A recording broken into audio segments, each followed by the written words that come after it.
Sambutlah salam penghormatan terindah dari hati kecil saya yang paling dalam. Saya percaya dan yakin, seyakin-yakinnya kalimat salam ini memiliki kekuatan yang sangat-sangat dahsyat, yang insya Allah mampu menciptakan keakraban di antara kita. Jarak kita boleh jauh, saudaraku, seragam kita boleh beda, warna kulit boleh tidak sama, tapi ingat, hati harus selalu sama. Assalamualaikum warahmatullahi wabarakatuh.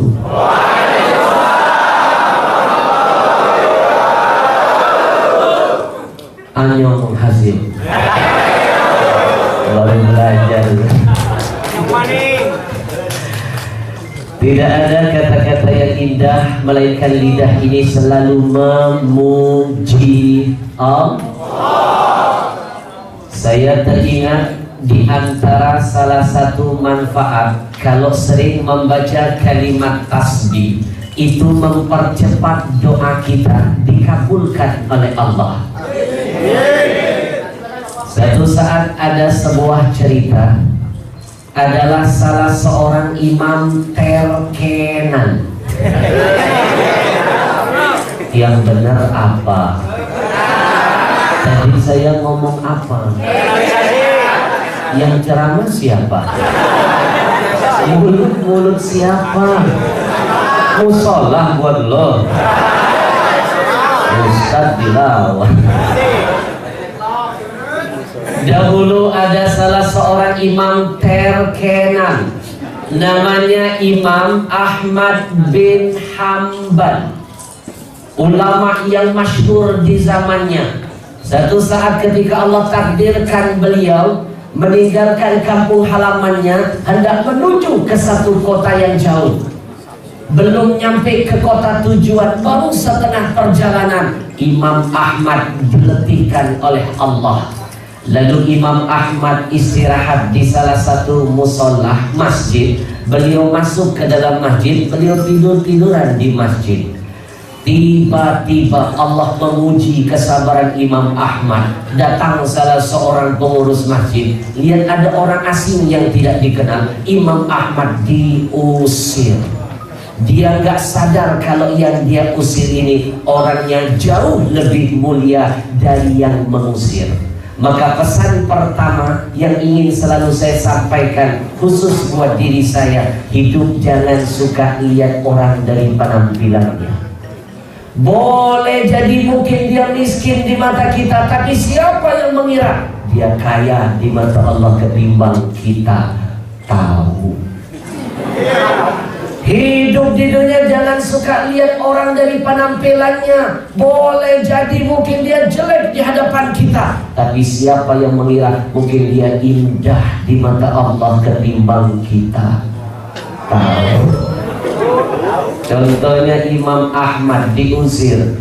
Marahkah Imam Ahmad? Tidak. Beliau menerima apa yang sudah Allah takdirkan. Maka pesan kedua tolong disimak. Wala taqulu likulli syai'in limadza. Jangan sekali-kali kamu berkata kepada Allah dengan kalimat kenapa. Dengan apapun ujian yang Allah hadirkan untukmu, dikasih penyakit, dikasih kehilangan barang, dikasih apapun ujian, nggak pantas bilang kepada Allah, ya Allah kenapa? Nggak pantas. Tapi katakan mal hikmah, apa hikmah dibalik semua kejadian itu. Imam Ahmad yakin segala sesuatu pasti ada hikmahnya. Beliau keluar dari dalam masjid, ternyata begitu diusir, beliau berdiri di pinggir jalan, lihat kanan, lihat kiri, ternyata beliau kaget. Nggak jauh dari lokasi masjid ada seorang penjual roti. Dilihat Imam Ahmad lagi berdiri baca tasbih, lagi duduk baca tasbih, lagi mau ulek-ulek roti dagangannya baca tasbih. Itulah bedanya pedagang zaman dulu dengan pedagang sekarang. Kalau pedagang zaman dulu mas ngadon dagangan baca tasbih, makanya dagangannya berkah, yang jajan barokah. Tapi pedagang zaman sekarang gimana mau berkah? Ngadon dagangannya nyanyi lagu kucing darong, yang jajan jadi darong.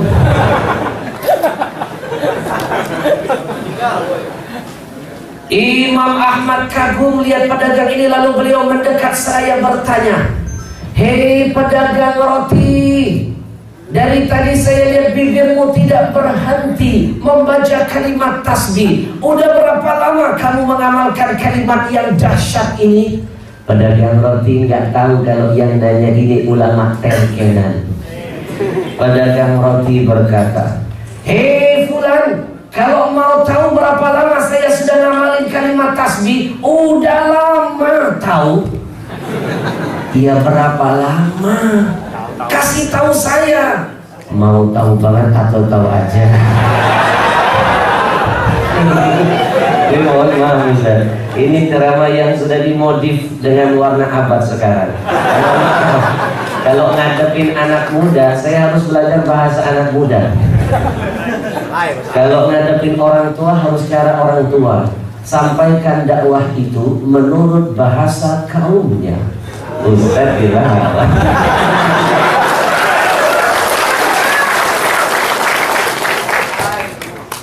Fulan, kalau kamu mau tahu berapa lama saya sudah mengamalkan kalimat tasbih ini, udah puluhan tahun tahu. Baik, kata Imam Ahmad. Pertanyaan kedua, kalau sudah puluhan tahun kamu baca kalimat tasbih, apa yang sudah kamu dapat dari Allah? Dan apa yang sudah Allah hadirkan untukmu? Pedagang roti tadi tersenyum lalu berkata, "Kalau mau tahu apa yang sudah Allah berikan kepadaku dan apa yang sudah aku dapat dari Allah berkat kalimat tasbih, alhamdulillah, alhamdulillah. Dari 100% doa saya kepada Allah, 100% doa saya, 99% sudah Allah kabulkan. Cuma tinggal satu. Orang Korea bilang satu, bahasanya apa?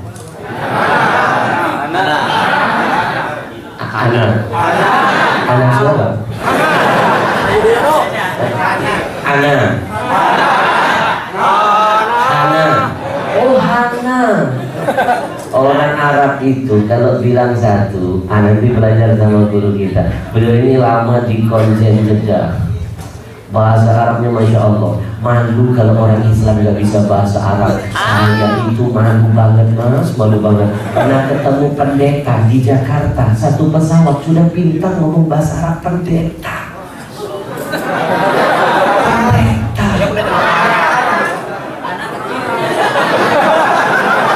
Ini yang cerita siapa? Belum tahu sampai. Saya naik pesawat mau terbang ke satu daerah dari Jakarta. Tiba-tiba di samping saya ada seorang yang nggak pakaian aksesoris Islam menegur saya dengan bahasa Arab Mekah. Dia bilang saya, "Ismail." "Hah? Ismail? Namamu siapa?" "Ini bahasa Arab Mekah." Saya bisa tahu bahasa ini karena guru saya orang Mekah. Kalau orang kita pasaran nanya siapa namamu, "Mas Muka." Udah basi. Orang Arab nggak nanya begitu, Mas Muka. Udah cepet, Ismail, mana Ismail? Udah pakai gituan. Begitu dia nanya nama saya Ismail, saya balik nanya nama sampean dulu siapa. Dia sebutkan namanya, saya merasa asing dengan namanya, lalu saya balik nanya, "Ya Syekh, sami'na kalamak ajabna jam." Jujur, saya dengar bahasamu saya kaget. "Dari pondok mana sih?" Dia bilang, "Lastu min ma'had wa lastu minal madrasah." Saya bukan dari pesantren, bukan dari sekolah agama. Kenalkan, saya pendeta. Saya kayak kebakaran jenggot. Lalu dia bilang ke saya, "Jangan kaget. Kalau kamu pergi ke Amerika, udah banyak pendeta kami di sana yang belajar bahasa Arab. Diam-diam mereka belajar bahasa kita. Jadi malu kalau kita nggak mau belajar bahasa mereka." Betul? Malu, pendeta udah pintar bahasa Arab. Saya juga pernah nangis malu lihat anak kecil fasih banget ngomong Arab. waktu di Madinah. Orang Arab itu kalau bilang satu, bahasa Arabnya wahid, nama beliau. Orang Barat kalau bilang satu, bahasa Inggrisnya emang saya nggak bisa. Terus deh. Orang sini Hana ya. Kita bagi bahasa sini. Apa kata pedagang roti? Fulan, kalau mau tahu apa yang sudah saya dapatkan dari Allah, alhamdulillah, berkat tasbih 100% doa saya kepada Allah itu 99,9% sudah Allah kabulkan. Cuma tinggal Hana. Maksudnya tinggal satu. Imam Ahmad penasaran, nanya lagi, maaf mas, yang satu itu doamu yang belum dikabulkan Allah, opo mas? Kasih tahu saya mas. Kata pedagang roti nangis. 99% sudah dikabulkan, tapi cuma tinggal satu. Iya mas, yang satu itu apa? Dari 100% doa saya kepada Allah, 99 sudah dikabulkan, tapi cuma tinggal satu. Saya sudah baca tasbih udah lama. Mas, yang satu itu apa mas? Kasih tahu saya, siapa tahu saya dapat ilmu dari sampean mas. Karena di pasar begitu, akhirnya dikasih tahu sama pedagang roti. Apa kata pedagang roti? 100% doa saya kepada 99 udah dikasih, cuma tinggal satu. Ini teknik biarin mereka penasaran. Saya belajar dari teman saya, sutradara sinetron. Itu dia bilang, Ustadz tahu nggak salah satu teknik kenapa sinetron itu ratingnya tinggi? Itu karena kecerdikan sutradara bikin penonton penasaran. Lagi enak-enaknya bersambung. Haji Muhyiddin mau berantem sama Mama Eno bersambung. Apa nggak jadi kepikiran? Akhirnya apa? Kita lingkarin kalender. Kita mungkin nggak kelewatan. Sholat nggak khusyuk, ingat Haji Muhyiddin. Makan nggak kenyang. Akhirnya kita tungguin, nggak mau kelewatan, nggak mau telat. Nah saya kepengen dakwah juga punya strategi begitu. Biarin orang penasaran. Nanti bulan depan aja ditungguin. Cuma tinggal satu. Yang satu itu apa mas? Akhirnya karena di pasar baru dikasih tahu. Kata pedagang roti, dari dulu saya baca tasbih, yang 99 udah dikasih, cuma tinggal satu. Yang satu itu apa? Saya itu punya satu keinginan. Dari dulu saya kepengen bisa memandang, bisa melihat, bila perlu mencium dan memeluk seorang ulama terkenal abad ini. Kalau tidak salah, nama dia itu Ahmad bin Hanbal. Tapi kok nggak bisa saya ketemu dia? Padahal saya kepengen banget. Mendengar itu Imam Ahmad langsung gemetar badannya, air matanya bercucuran. Maaf, tidak semua orang nangis itu karena sedih. Ada tangisan itu karena terharu mas.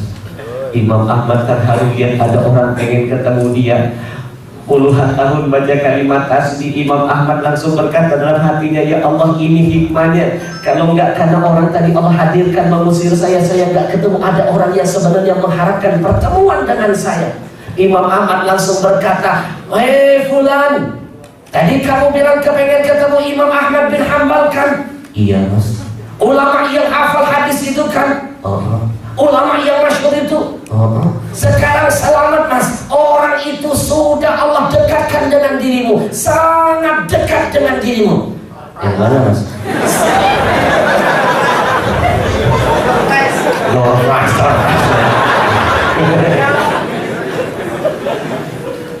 Orangnya sudah sangat dekat dengan kamu mas. Yang mana mas? Saya orangnya. Oh tidak bisa. Tidak bisa. Jangan bercanda. Saya orangnya mas. Kalau nggak percaya tanya. Hukum apapun saya kasih jawabannya. Terus gue harus bilang wow gitu.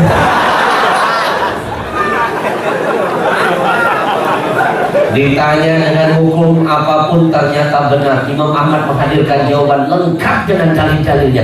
Dia langsung percaya Pak. Dia peluk, dia cium Imam Ahmad, lalu dia bisikan ke telinga Imam Ahmad, kenapa enggak ngomongkan tadi?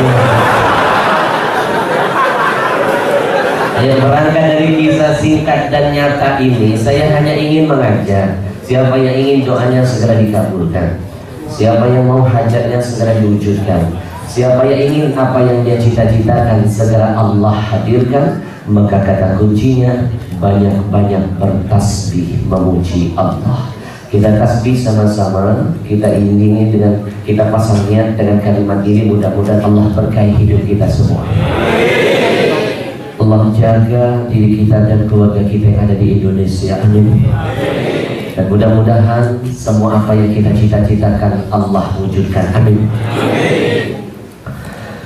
Subhanallah walhamdulillah wa la ilaha illallah wallahu akbar wa la hawla wa la quwwata illa billahil aliyyil azim. Subhanallah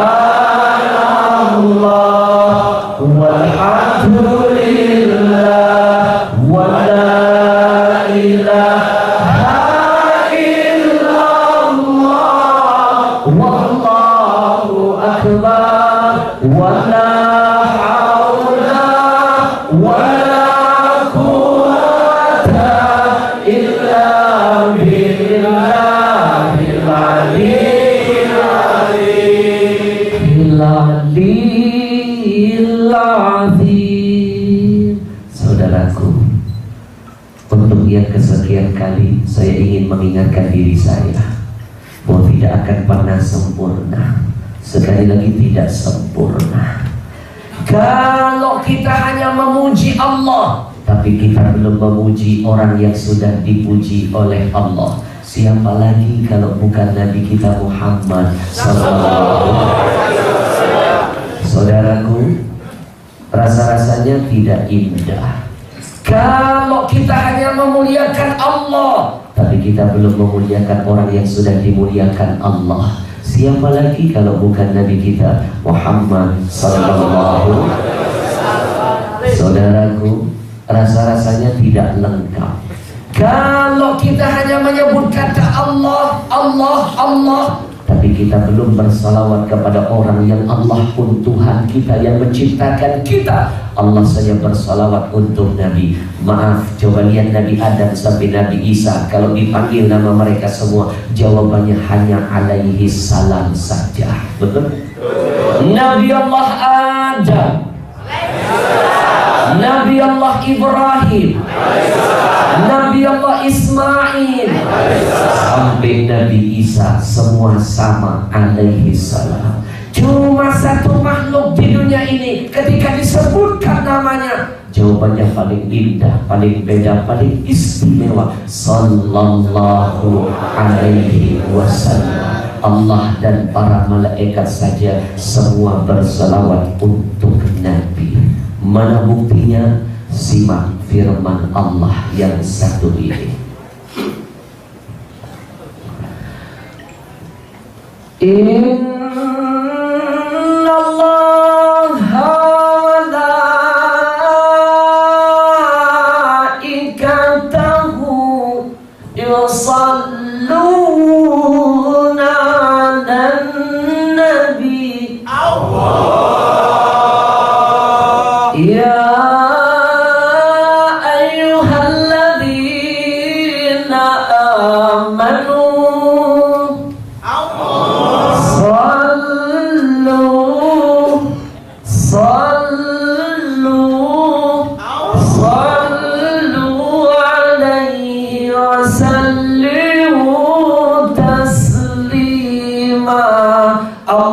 Allahumma salli wa sallim wa barik alaihi. pasang telinga, baik-baik simak. Kalau Allah saja yang maha kita puja, Allah yang kita puja, Allah saja memuji Nabi kita. Pertanyaan saya, apa enggak malu? Apa enggak malu? Kita yang hina, kita yang enggak pantas dipuji, apalagi dipuja, tidak mau memuji Nabi kita. Emang kita siapa? Halo, yang kompak bantu saya. Emang kita siapa? Halo. Enak, saya punya asisten ya. Lebih kompak ya bro. Kalau Allah saja yang jelas-jelas maha mulia, Allah maha mulia, Allah memuliakan Nabi kita. Pertanyaan saya, apa enggak malu? Apa enggak malu kita yang hina ini tidak mau memuliakan Nabi kita? Emang kita siapa? Halo. Kok jadi begini? Lebih kompak. Kalau Allah saja yang maha menciptakan kita semua, Allah Tuhan kita yang memiliki segala-galanya, Allah saja bersalawat untuk Nabi. Pertanyaan saya, apa enggak malu? Apa enggak malu kita yang belum punya apa-apa, cuma manusia biasa, makhluk lemah, sudah tidak mau bersalawat untuk Nabi kita? Emang kita siapa? Halo. Ini yang ceramah belum. Kalau saya ajak bersalawat sama-sama yang ada di sini, mau? Wahai para pecinta Rasulullah, wahai orang-orang yang merindukan syafaat dari Rasulnya, siapa yang ingin kelak dibangkitkan bersama Rasulnya, maka bersalawatlah untuk Rasul. Ya Rasulullah, ya Habiballah, ya Rasulullah, ya Habiballah. Muhammad ibni Abdillah, Muhammad ibni Abdillah, Muhammad ibni Abdillah, Muhammad ibni Abdillah. Yang kompak semua. Ya Rasulullah, ya Habiballah, ya Rasulullah, ya Habiballah. Muhammad ibni Abdillah, Muhammad ibni Abdillah, Muhammad ibni Abdillah, Muhammad ibni Abdillah. Saya melihat ada yang semangat baca salawat, saya panggil dapat hadiah dari saya. Mas, boleh baju yang peci biru? Mohon izin Ustaz, jangan kalah dengan Indonesian Idol. Orang yang berani dalam kebaikan juga harus perlu diperkenalkan. Boleh naik, jangan takut saya udah Cina. Kita kenalan dulu. Maaf, jangan cuma, mohon maaf, saya melihat kenapa Indonesia itu banyak sekali bencana musibah, karena banyak orang-orang di negeri kita salah menghargai bentuk keberanian. Masa orang telanjang di TV dikasih akademi yang berani dalam menegakkan kebaikan kayak beliau ini. Orang-orang yang berani dalam perjuangan dan kebenaran harus dikasih penghargaan biar kita semua dapat rahmat. Betul? Dapat CD terbaru saya. Ada tausiah dahsyat di dalamnya. Kalau dengar nangis plus ada lagu religi saya. Belum di launching di Indonesia aja, belum di launching, gak bakal bisa dicari di toko bangunan. Mas beruntung mas, ini sebenarnya nanti tahun depan mau dipasarkan. Tapi mas orang pertama yang dapat, Masya Allah.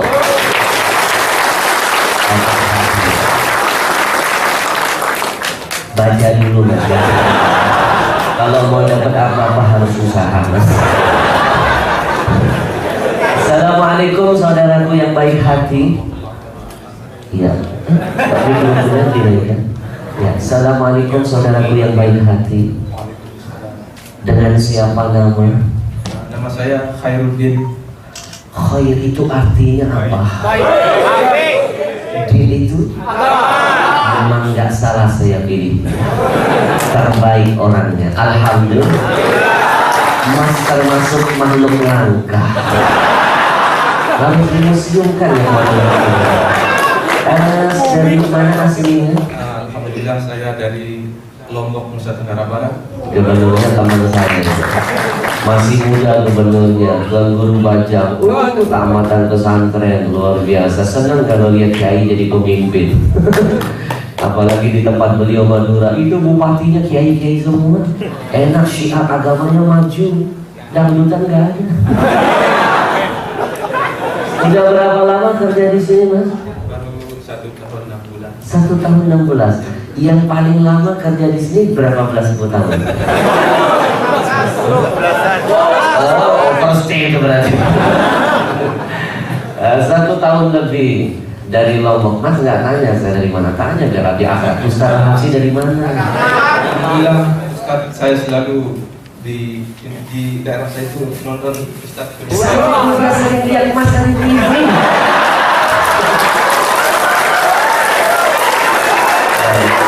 Saya jujur, saya terpesona dengan Mas tadi membaca salawat dari hati. Maaf, orang itu kalau sudah cinta beda cara dia menyampaikan kata-kata.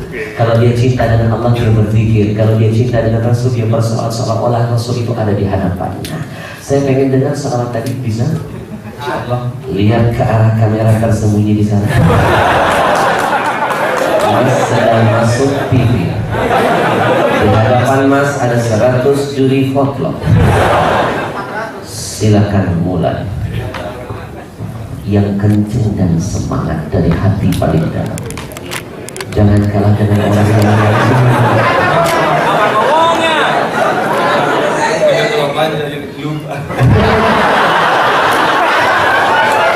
Itu berarti alamat begini, saking senang dan terharunya.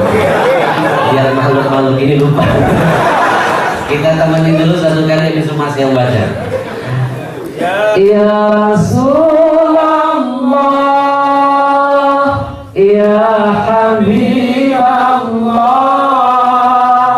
ya Rasulullah, ya Habibullah, Muhammad ibni Abdillah, Muhammad ibni Abdillah, Muhammad ibni Abdillah, Muhammad ibni Abdillah. Sudah hafal? Kalau lupa SMS saja. Ya Rasulullah, ya Habibullah, Muhammad ibni Abdillah, Muhammad ibni Abdillah, Muhammad ibni Abdillah, Muhammad ibni Abdillah. Tepuk tangan dulu buat saya. Lebih baik saya nyawer orang yang sholawatan daripada nyawer orang dangdutan. Mas, jangan lihat ini tidak ada apa-apanya, tapi hargai keikhlasan hati saya. Doakan saya jangan lupa